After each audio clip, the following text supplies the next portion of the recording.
Hi friends, एक और company है जिसका रिजल्ट आया हुआ है V2 रिटेल। और मैंने इसको पहले भी डिस्कस किया है, तो बिजनेस मॉडल पे बहुत ज़्यादा बात नहीं करूँगा। बेसिकली एक रिटेल अपैरल कंपनी है जो कि काम करती है। और इसका मॉडल बहुत ही सिंपल सा है। ये जो है वो लो प्राइसिंग सेगमेंट में अपना काम करते हैं। बेसिकली रिटेल में जो है रिटेल अपैरल्स बेचते हैं, जिसमें कि इनका जो नंबर ऑफ माने कह सकते हैं कि नंबर ऑफ स्टोर्स जो हैं वो करीब करीब अब 300 के आसपास है। और कंपनी जिस तरीके का काम कर रही है, तो ये 2001 में कंपनी आई थी बेसिकली, और वहाँ से ये धीरे धीरे करके आगे बढ़ती गई। और इन्होंने 2001 में शुरू किया था, और उसके बाद अभी इस समय ये टीयर 2 टीयर 3 में भी उतर गए हैं। बेसिकली इनका जो मेंस वेयर का सेक्शन है वो 41% से ग्रो कर रहा है। लेडीज़ वेयर का जो सेगमेंट है वो 29% से ग्रो कर रहा है, किड्स का 25% से। और लाइफस्टाइल एंड अदर थिंग्स, जो कि कह सकते हैं कि मर्चेंडाइज जो बेचते हैं ये, जिसको टॉवल्स हुए या बेडशीट्स हुई और इस तरीके का आइटम जो है वो 9% का सेल देता है इनको। इनका जो ज़्यादा एक्सपेंशन है वो नॉर्थ और ईस्ट की तरफ है। तो अगर टॉप स्टेट्स की बात करें तो आसाम और बिहार, दिल्ली, एनसीआर और झारखंड, कर्नाटका, मध्य प्रदेश, उड़ीसा, उत्तर प्रदेश जैसे राज्यों में इनकी प्रेजेंस बहुत हाई है। तो इवन इसको मैं ऐसे कह सकता हूँ कि नॉर्थ और ईस्ट जो है ये इनके हायर सेल ऑफ को प्रोवाइड करता है, और वेस्ट और साउथ में ये धीरे धीरे करके एक्सपैंड कर रहे हैं। तो कंपनी का जो कुल मिलाकर है, इस क्वार्टर का जो नंबर है उसके बेसिस पे अगर बात करें तो इस क्वार्टर में इनका जो रेवेन्यू का नंबर आया है वो 929 करोड़ का आया है, जो कि पिछले साल वाई ऑन वाई बेसिस पे अगर देखें रेवेन्यू का नंबर वो 591 करोड़ था। तो वहाँ से नंबर बढ़ता हुआ दिख रहा है। ग्रॉस प्रॉफिट का नंबर अगर कहें तो 301 करोड़ का है इस क्वार्टर में, जो कि पिछले साल करीब 190 के आसपास था। और एबिटा नंबर जो है वो करीब करीब 174 करोड़ है, जो कि पिछली बार 111 था, माने 111 था करोड़ एबिटा। और प्रॉफिटेबिलिटी जो है वो कंपनी की जो है 51 से बढ़कर 102 आ गई है। तो पैट मार्जिन जस्ट डबल हो गया है बेसिकली। तो अगर ग्रोथ के नंबर के लिहाज से देखें तो रेवेन्यू 57% से बढ़ता हुआ दिखा वाई ऑन वाई बेसिस पे। और ग्रॉस प्रॉफिट जो है वो करीब करीब 59% से बढ़ता हुआ दिखा है। एबिटा मार्जिन जो है वो 56, और प्रॉफिटेबिलिटी जो है वो 99% से बढ़ती हुई दिखी। और अगर इसी नंबर को अगर क्यूमुलेटिवली 9 मंथ के एरिया पे देखें तो ये ग्रोथ का नंबर जो है वो और भी तेज़ी से बढ़ता हुआ दिखता है। माने रेवेन्यू ग्रोथ हुआ है 64% का 9 मंथ के बेसिस पे। और जो ग्रॉस प्रॉफिट है वो 66% पे है।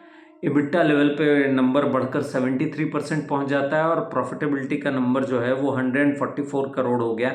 माने पिछले 9 महीने में कंपनी ने 144 करोड़ का प्रॉफिट किया है, और ये नंबर 119% बढ़ चुका है। 119% अगर इसका रफली देखें तो पिछले साल कंपनी जो वो करीब 50 से 60 करोड़ के आसपास कहीं बीच का नंबर था जो उनकी प्रॉफिटेबिलिटी थी। तो ये पहला साल है इस कंपनी का जिसमें वो हर क्वार्टर में प्रॉफिटेबल दिख रही है। एंड एक्सपेक्टेड यही है कि लास्ट क्वार्टर आने वाला है, अगला क्वार्टर होगा, उसमें भी ये प्रॉफिटेबल रहेंगे। तो अगर एएसपी एवरेज सेलिंग प्राइस पर स्क्वायर फीट के नंबर को देखें तो वो घटता हुआ दिख रहा है। घटने का कारण बहुत ही स्ट्रेट फॉरवर्ड है कि कंपनी का एक्सपेंशन का रेट बढ़ गया है, स्टोर ये ज़्यादा खोल रहे हैं। इस क्वार्टर में एक्सपेक्टेड ये है कि ये ऑलमोस्ट जो है 320 स्टोर के 320 से लेके ऑलमोस्ट 325 स्टोर के आसपास पहुंच जाएंगे, ऐसी एक्सपेक्टेशन रखी गई है।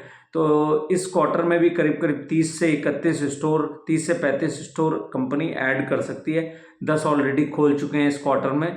तो अब number total of opening stores हो गए 304 स्टोर हो गए। पिछले क्वार्टर तक 294 था।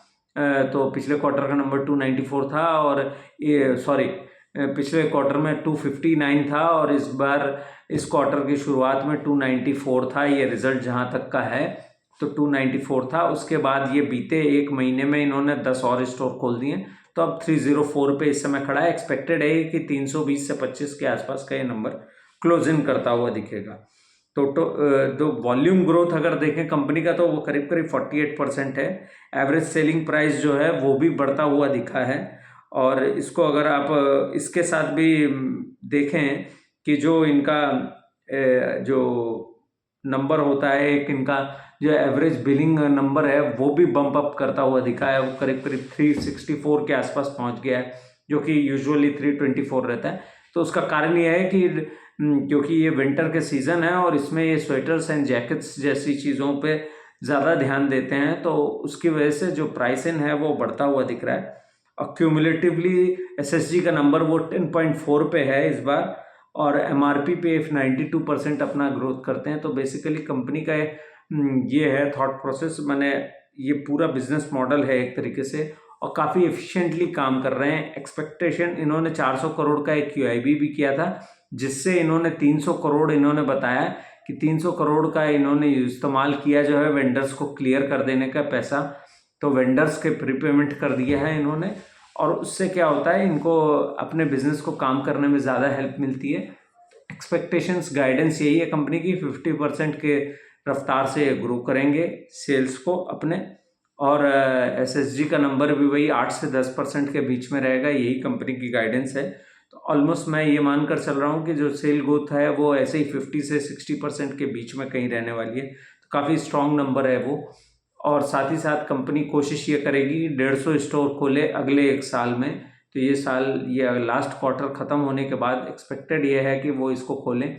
कंपनी ने स्टॉक स्प्लिट का भी एक अनाउंसमेंट किया है।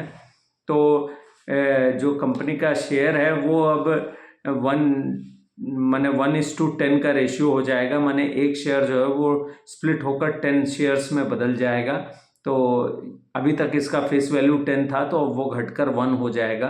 तो एक्सपेक्टेड ये है कि लोगों को ज़्यादा शेयर्स अलॉट करेगी कंपनी का। ये कहना था कि हमने स्टॉक स्प्लिट अब तक किया नहीं था और ये मोमेंट हमको सही लगा, तो हम स्टॉक स्प्लिट कर रहे हैं, जिससे कि और भी रिटेल इन्वेस्टर्स को मौका मिले इस कंपनी की ग्रोथ जर्नी में पार्ट होने का। कंपनी ने ये भी बताया कि मीशो से उनको बहुत ज़्यादा कुछ थ्रेट होता हुआ दिख नहीं रहा है, क्योंकि किसी ने ये पर्टिकुलरली सवाल पूछ लिया, तो उन्होंने यही बताया कि हम लोग जैसे ऑनलाइन स्टोर्स चला रहे हैं, तो वहाँ एक कस्टमर का एक्सपीरियंस अलग होता है, और अपैरल्स लोग बहुत ज़्यादा नहीं खरीदते हैं और उस पर कॉस्टिंग बहुत हाई पड़ जाती है। अगर उनका ये कहना है कि हम अपने स्टोर पे जो कोई माल रखते हैं, तो वो हमारी खरीद का माने 19% हमारा कॉस्ट बनता है उसका, और अगर कोई ऑनलाइन मंगाए तो वहाँ पर जो कंपनी के लिए पूरा कॉस्ट बन जाता है वो करीब करीब 50 से 60% हो जाता है। तो जब तक आप अपने नज़दीकी स्टोर से नहीं डिलीवर करेंगे, तब तक आपकी कॉस्ट हमेशा हाईयर साइड पे रहेगी। तो थ्रेट कोई नहीं लग रहा है इनको। ई कॉमर्स में ये अपना प्रोग्राम आगे कोशिश करेंगे इसको लॉन्च करने का, ई कॉमर्स का ये बिज़नेस, लेकिन उनका ये मानना है कि वो ज़्यादातर स्टोर एक्सपेंशन की तरफ ही देखेंगे। और जो इनकी सब्सिडरी थी जो कि इन्होंने कपड़े बनाने के लिए बनाई थी, उसको भी ये क्लोज़ कर चुके हैं बेसिकली। तो जो इंडस्ट्री में सारी कंपनियां जिस भी स्टैंडर्ड को फॉलो करती हैं अकाउंटिंग, उसी को ये भी फॉलो करेंगे। तो कंपनी का गाइडेंस बहुत ही क्लियर था, बहुत ही स्ट्रॉन्ग सेट ऑफ नंबर्स हैं। कंपनी कंटिन्यूसली हायरिंग कर रही है। ऑलमोस्ट अगर हायरिंग का नंबर को देखें तो वो बहुत ही स्ट्रॉन्ग सिग्नल देता है। 360 से ज़्यादा जो स्टाफ थे वो अब बढ़कर 600 के आसपास हो गए। तो ये दिखाता है कि कंपनी तैयार हो रही है नेक्स्ट लेग ऑफ ग्रोथ के लिए, और कंटिन्यूसली आगे एक्सपैंड करने की कोशिश करेगी अपने बेस को। इनकी कोशिश ये रहती है कि जिन क्लस्टर्स में मौजूद हैं और जहां इनको अच्छी सेल दिख रही है, उन क्लस्टर्स में पहले स्टोर खोलें, तो 60-70% वहीं खोलेंगे। कोशिश यही है। कंपनी ने एक और बड़ा गाइडेंस दिया है कि वो एवरेज सेलिंग पर स्क्वायर फीट का नंबर जो है वो 1000 के आसपास एक्सपेक्ट कर रहे हैं, क्योंकि उनका बेस बड़ा होता जाएगा। तो एक्सपेक्टेशंस यही है कि जो एवरेज सेलिंग पर स्क्वायर फीट का नंबर है वो तेज़ी से नीचे भी आ सकता है। फिर भी कंपनी का ये मानना है कि वो 1000 पे इसको मेंटेन करने की कोशिश करेंगे, और अगर ऐसा हुआ तो बहुत अच्छा होगा। तो देखना होगा कैसे क्या कंपनी करेगी। कंपनी का रिजल्ट में तो कोई कमी नहीं लगी। उनके जो मैनेजमेंट ने भी जो सारे गाइडेंस को मेंटेन करके रखा हुआ है, वो अपने नेक्स्ट लेग की तरफ जा रहे हैं, और कोई ऐसी problem as such now till now तक तो दिख नहीं रही है। तो एक्सपेक्टेड ये है कि ये आगे भी इसी रफ्तार से ग्रो करेंगे। सबसे खास बात यह है कि रिटेल रिटेल सेगमेंट में जो अपैरल के बिजनेस में हैं जितनी और कंपनियां, किसी का भी ऐसा ग्रोथ नहीं है। ट्रेंट हो, चाहे विशाल मेगा मार्ट हो, या फिर कोई और भी स्टाइल बाज़ार हो, तो इन सब का नंबर कहीं आसपास भी नहीं ठहरता है इनके। और मैं एक बात और कहना चाहूँगा कि इनका जो स्टोर एक्सपेंशन का नंबर है वो तेज़ी से बढ़ता हुआ दिखता है।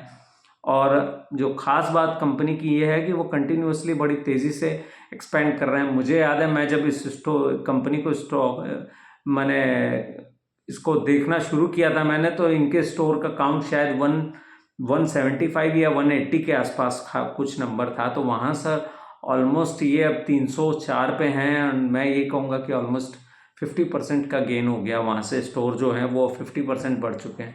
तो पिछले 1-1.5 साल में, 1-1.25 साल में कंपनी का मैं रेगुलर देखता आया हूँ, तो वो अपनी ग्रोथ ट्रेजेक्ट्री को मेंटेन कर रहे हैं। कुछ गलत तो दिख नहीं रहा है।